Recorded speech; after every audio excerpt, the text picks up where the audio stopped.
এদিকে দেশের সমস্যা সমাধানে সরকার আন্তরিক হলেও সমাধানে নেওয়া পদক্ষেপগুলো যথাযথ নয় মন্তব্য করেছেন জাতীয় পার্টির একাংশের চেয়ারম্যান বেগম রওশন এরশাদ। বলেন, ছাত্র শিক্ষকদের আন্দোলনের শুরুতেই আলোচনা করে সমস্যা নিরসন করা যেত।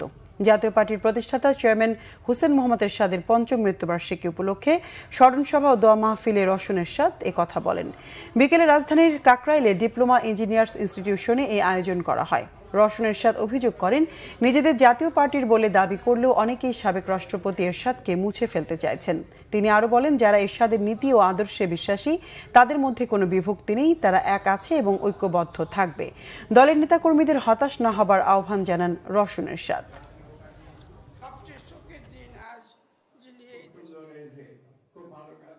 আমি মনে করি সমস্যা সমাধানের ব্যাপারে সরকার আন্তরিক আছেন, কিন্তু সমাধানের পদক্ষেপগুলো যথার্থ নয়।